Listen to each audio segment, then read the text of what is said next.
လောကမှာတယောက်တည်းနေတာဟာတော့အေးချမ်းမှုအရှိဆုံးလို့ပြောအောင်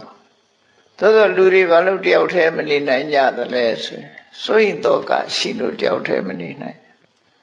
မျိုးမျိုးတွေးတယ်တယောက်တည်းနေရင်နေမကောင်းရင်ဘယ်လိုလုပ်မလဲဆိုအတွေးပဲဒါကြောင့်တယောက်တည်းမနေနိုင်ကြဘူးနှစ်ယောက်နေတော့ရောလို့ဆိုနှစ်ယောက်နေတော့လည်းမတည့်ပြန်ခက်တာတယောက်တည်းနေကြတော့လေကြောက်တယ်နှစ်ယောက်နေတော့မတည့်ဘူးနှစ်ယောက်အတူနေပေမဲ့လို့ကြောချင်းပေးပြီးတော့တယောက်နဲ့တယောက်စကားမပြောတဲ့ပုဂ္ဂိုလ်တွေအများကြီးပဲမိသားစုတဲမှာကိုရှိယနေ့ချင်းဆိုင်ပြီးတော့တောင်စကားမပြောဘဲနဲ့နှစ်ယောက်အတူနေတာတွေရှိကြတယ်ဘယ်လိုအတွေးနဲ့ဘယ်လိုနေကြသလဲတော့မသိဘူးနော်တယောက်တည်းနေပြန်တော့လေမနေချင်ဘူးနေတော့နှစ်ယောက်အစမီပြေတဲ့ဘဝမှာနှစ်ယောက်နေတာကြတော့ငြိမ်းချမ်းမှုကတစ်ခါဆုံးရှုံးပြန်တယောက်တည်းဆိုတော့စကားများစရာတော့မရှိဘူးနှစ်ယောက်ဆိုရင်တစ်ခါမဟုတ်တစ်ခါစကားများကြတယ်ရှမ်းဖြစ်ကြတယ်ပေါ့ဗမာတွေဗုဒ္ဓဘာသာတွေမှမဟုတ်နိုင်ငံခြားလူတွေလည်းဒီတိုင်းပဲမထူးနိုင်ငံခြားလူတွေလည်းတယောက်တည်းနေခြင်းလိမီအလုံးလို့ဩတာသူတယောက်တည်းနေမဲ့လိမီအလုံးဆိုပြီးတော့ဩတယောက်တည်းနေပြန်တော့လေလုံးလေးဖြစ်တယ်ကြောက်ပြန်တယ်နော်လုံးလေးဖြစ်လာတော့ဘာဖြစ်တော့ဆိုဟိုတယ်လီဖုန်းဆက်ဒီတယ်လီဖုန်းဆက်ဖြစ်လာပြန်တယ်လီဖုန်းဆက်ခေါ်တော့လာတော့တဲ့လာလို့ဆိုမတဲ့ပြန်နှစ်ရက်သုံးရက်လောက်ပဲဆင်ပြေတယ်နောက်ရက်ကျဆင်ပြေလူတဘာဝကတွေးစားရအခက်ကြီးပဲအဲ့တော့လူတွေဟာတယောက်တည်းမနေဝန်းတာလဲဒီစိတ်ပဲနှစ်ယောက်မတည့်တာလဲဒီစိတ်ပဲအဲ့လိုနေထိုင်ရတဲ့လောကကြီးမှာရသော်ဗျာတော့တရားထဲနေရတဲ့အကျိုးကျေးဇူးတွေကိုဟောကြားဆုံးမထားတာရှိတယ်နှစ်ယောက်နေလို့တူနဲ့တူနဲ့အစဉ်ပြေလို့ဆုံးမဩဝါဒတွေရလို့အကူအညီရလို့ဆိုရင်နှစ်ယောက်နေတာအစဉ်ပြေတယ်အဲ့ဒီလိုမှမဟုတ်ဘူးဆိုလို့ရှိရင်တော့အစဉ်မပြေဘူးဆိုတော့တယောက်တည်းပဲနေတာကောင်းတယ်တခါတော့ကမြတ်စွာဘုရားကတယောက်တည်းနေရခြင်းရဲ့အကျိုးကျေးဇူးကိုဖော်ပြတဲ့အခါမှာရှေ့မျောကြည့်လိုက်တယောက်မှမရှိနောက်လက်ကြည့်တယောက်မှမရှိလမ်းမှာခရီးသွားတဲ့အခါမှာဟန်ကြလို့တဲ့ထိုင်ခြင်းတဲ့နေရာလဲထိုင်လို့ရတယ်ထိုင်ခြင်းသလိုလဲထိုင်လို့ရတယ်ကိုမြင်မဲ့လူတယောက်မှမရှိဘူးလို့ဆိုလို့လွတ်လပ်မှုရဲ့အရသာကိုဖော်ပြတာတယောက်တည်းနေလို့ရှိရင်တဲ့ဘယ်သူနဲ့စကားများအောင်မလို့ဘယ်သူနဲ့မှမများစရာမရှိတော့ကိုယ်တယောက်တည်းအေးချမ်းနေတယောက်တည်းနေရတဲ့အရသာကို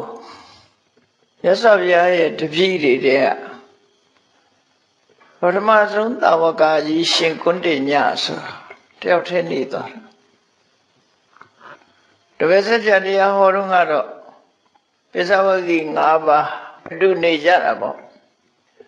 နောက်ပိုင်းရောက်တဲ့အခါမှာရှင်ကွန်းတေညတယောက်တည်းနေတာဘယ်သူနဲ့မှမတွေ့ရတဲ့နေရာသွားနေတယ်ဘယ်သွားနေတော့ဆိုရင်ဟိမဝန္တာတောင်ခြေကသတ္တန္တဆိုတဲ့ရေအိုင်ကြီးရှိတယ်အဲ့ဒီသတ္တန္တရေအိုင်ကြီးနားမှာကမ္ဘာထညောင်းလေးနဲ့နေတယ်တပါးတယ်သူတော်စင်သူတော်မြတ်ရဲ့မေတ္တာတက်လွှမ်းခြုံထားသည့်အတွက်ကြောင့်စင်တွေကဝကြိုးငယ်ပြုတယ်တဲ့သူဆင်ရိုင်းနေဟာရှင်ကျေးသူဆင်ရိုင်းနေဟာရှင်ကျေးပြီးတော့အန္တရာယ်မပြုတဲ့အပြင်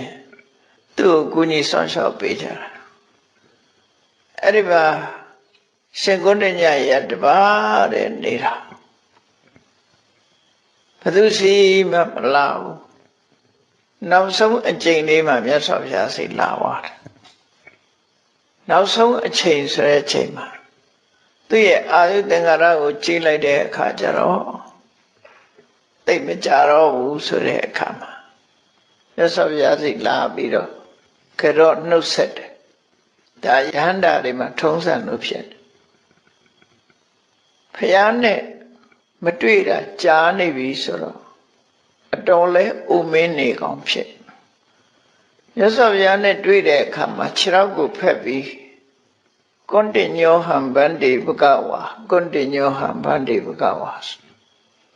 အရှင်ဘုရားတဲ့တပည့်တော်ဟာအရှင်ဘုရားရဲ့တပည့်ကြီးကွန်တင်ညပါဖရာလို့အမိနာမကိုလျှောက်ပြီးတော့မြတ်စွာဘုရားကိုမျက်မျက်နှုံနှုံရှိခိုးတယ်သူကအာယုသင်္ခါရကုံတော်မှာဖြစ်သည့်အတွက်ကြောင့်သူ့ဘဝဆုံးသက်တော့မယ်ဘယ်မှာဆုံးသက်မလဲဆိုလူသူမရှိတဲ့တူနေတဲ့တောထဲမှာပဲဆုံးသက်တယ်ဘဝတယောက်တည်းနေသွားတာအဲ့ဒီမှာပဲသွားပြီးတော့သူ့ဘဝဆုံးသက်မယ်လို့ဆိုပြီးရသဗျာကိုကြော့ပြီးပြန်သွားတယ်ဟိုရောက်တဲ့အခါကျတော့ထိုင်ရဲ့ဘက်သမာဘတ်တွေဝင်စားဝိပဿနာရှုသမာဘတ်တွေဝင်စားရင်နဲ့တဖြည်းဖြည်းသိမ်မွေ့လာပြီးသမာဘတ်ကထားလိုက်တဲ့အချိန်မှာပြိဋိဘံဆံသွားတယ်ထိုင်ရဲ့ကြီးပဲပြိဋိဘံဆံသွားတယ်ဆရံအိုင်နာမှာနေကြတဲ့ဆင်းတွေကမနေ့မိုးလင်းတဲ့အခါမှာရှင်ကုဏ္ဏညာစီခါတိုင်းလို့လာနေကြဆင်းနေကောင်လာတယ်မထွက်လာဘူးတကားပိတ်နေမထွက်လာတဲ့အခါတကားတော့လုံလုံချုံချုံတော့မဟုတ်တဲလို့ဟာမျိုးဆိုတယ်မထွက်လာတော့ဆင်ကနှာမောင်းလေးလှမ်းထိုးပြီးတော့နှာခေါင်းကိုစမ်းကြည့်တယ်လေရှူတာမတွေ့တော့ဘူးအဲကြတော့မှអော်လိုက်တာတဲ့ဝမ်းနေတဲ့အတန်နဲ့អော်လိုက်တာအဲ့ဒီချိန်ကျမှတပြည့်ဆင်နေကလာကြပြီးတော့ဆင်နေကနေပြီးတော့သာပနမိသိညွချင်းကိစ္စကိုလုပ်ကြတယ်လူတွေမရှိဘူးအဲ့လိုတပါးနဲ့နေသွားတယ်ဘုရားရဲ့တပိသဝကလည်းရှိတယ်ဘယ်သူနဲ့မှစကားမများတော့အေးချမ်းတယ်လို့ပြောရမှာပေါ့နော်တမန်အဖြစ်စဉ်းစားကြည့်မယ်ဆိုရင်တယောက်တည်းနေရမှာနံပါတ်1ကပြင်းစရာကောင်းတယ်တယောက်တည်းမနေရတော့နောက်တစ်ယောက်ရှားတယ်နေတော့2ယောက်စကားများတယ်မတည့်ဘူးသူလို့ချင်တာတစ်ခုငါလို့ချင်တာတစ်ခုအဲ့ဒီလိုတွေဖြစ်နေတဲ့အစမပြေတဲ့လောကကြီးမှာအစင်ပြေအောင်နေတတ်မယ်ဆိုရင်တော့အကောင်းဆုံးပဲပေါ့နော်မြတ်စွာဘုရားရဲ့တပိသဝကတွေထဲမှာအခုလိုတပါးနဲ့နေထိုင်ပြီးတော့တရားဓမ္မနဲ့ယသက်ပံသေတပံသက်တဆုံးနေထိုင်သွားကြတဲ့ပုဂ္ဂိုလ်တွေရှိတယ်အခုဒီပကုဆိုတဲ့အထင်များလည်းအလုံးကိုအေးဆေးဆေးနေတာရှင်အနန္ဒာတို့လိုပရိသတ်တွေမှာကြောင်းကြစိုက်တာတွေဝေယဝိဆများတာတွေမလုပ်ဘူးရှင်နုရုဒ္ဓလည်းအဲ့ထက်မယ်အေးဆေးဆေးနေတဲ့ပုဂ္ဂိုလ်ပဲသူလည်း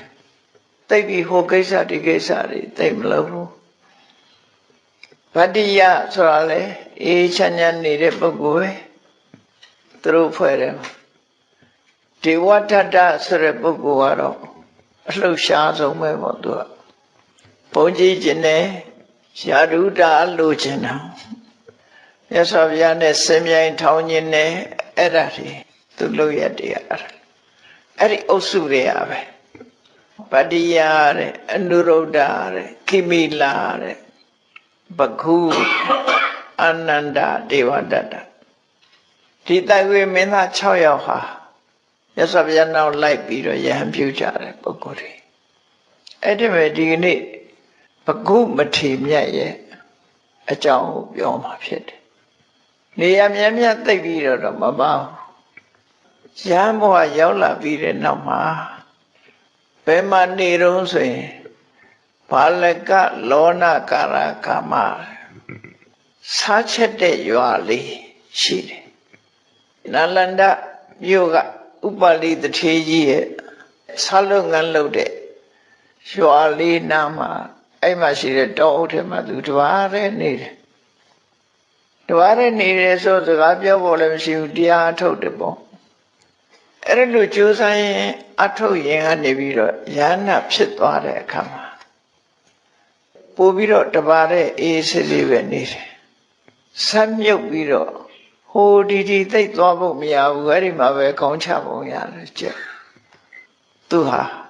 တရားဓမ္မတွေတရားဟောတာတို့ဘာလို့လဲသိမလို့လူချားတဲ့လည်းသိအသိမရှိဘူးအဲ့ဒါလို့နေတဲ့ပုဂ္ဂိုလ်မျိုးတွေပေါ့နော်အဲ့လိုယဟန္တာဖြစ်သွားတဲ့အခါမှာကောသမီပြည်ကကောသမီယဟန်နေအုစုနှစ်စုအချင်းများပြီးတော့မြတ်စွာဘုရားဆုံးမတာတော့မရအောင်ခေါင်းမာလာကြတဲ့အခါမှာမြတ်စွာဘုရားကကောသမီပြည်ကနေထွက်လာတယ်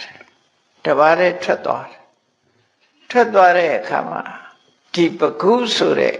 အရှင်မြတ်ထံပထမဆုံးဝင်ရောက်ပြီးတော့ဘုရားတွေ့တယ်သူအဲ့ဒီသူ့တွေ့တာအဲ့ဒီဘာလက်ကလောနာကာရဆိုတဲ့စားချက်တဲ့ရွာလေးနားမှာသတင်းသုံးတဲ့အဲ့ဒီတောအုပ်ထဲမှာသူစီကိုဝင်တွေ့တယ်ဝင်တွေ့ပြီးတော့မြတ်စွာဘုရားကတပါးဒီနေရခြင်းရဲ့အကျိုးကျေးဇူးတွေတပါးတဲ့နေတဲ့ပုဂ္ဂိုလ်ဖြစ်လို့ဝင်ရောက်ပြီးတော့အပေးစကားပြောပြီးတော့သွားတာအဲ့ဒီနောက်တော့မြတ်စွာဘုရားပါစိနဝန္တဒါယလို့ခေါ်တယ်အရှိဝါတော်ဘက်ကိုခီးထွက်သွားအဲ့ဒီမှာရှင်နုရုဒ္ဓတို့ရှင်နန္ဒီယတို့ရှင်ခိမိလတို့သုံးပါးကအလွန်ကိုညီညွတ်တယ်အဲ့ဒီကိုသွားရောက်ပြီးတော့မြတ်စွာဘုရားတရားဟောတယ်အလွန်ညီညွတ်တယ်မညီညွတ်တဲ့ပုဂ္ဂိုလ်တွေကြားမှာစိတ်ပြည့်စရာဖြစ်ပြီးတော့ညီညွတ်တဲ့ပုဂ္ဂိုလ်တွေနဲ့သွားဆုံစည်းတယ်သူတို့သုံးပါးကတော့သုံးခုတစ်စိတ်တယ်သူတို့ဘယ်လိုလုပ်ညီညွတ်ကြတော့ဆိုမြတ်စွာဘုရားမေးတော့လျှောက်တာတပည့်တော်တို့ဗျာတဲ့ကိုယ်ဆန္ဒကိုဘေးဖယ်ထားပြီးဉာဏ်တဲ့ပုဂ္ဂိုလ်ရဲ့ဆန္ဒအတိုင်းနေမယ်လို့တပည့်တော်တို့စိတ်ထားပါတယ်ဒါကြောင့်မို့ညီညွတ်တာကိုယ်ဆန္ဒကိုရှေ့ရမတင်ဘူးသူဆန္ဒအတိုင်းလုပ်မယ်သူလို့ချင်တာပဲငါလုပ်ပေးမယ်ဆိုစိတ်မြဲထားတယ်အဲ့ဒါကြောင့်မို့တပည့်တော်တို့သုံးပါးဟာကိုယ်ကာယချင်းကွဲပြားခြားနာတော့လဲစိတ်ကတော့တစ်စိတ်သေးပါလို့အမှန်တမ်းညီညွတ်ကြပါတယ်လို့မြတ်စွာဘုရားကိုလျှောက်ကြတာအဲ့ဒီရောက်မဲ့ခရီးမှာပကုဆိုတဲ့မထေရမြတ်စီမြတ်စွာဘုရားဝင်ရောက်တွေ့ဆုံ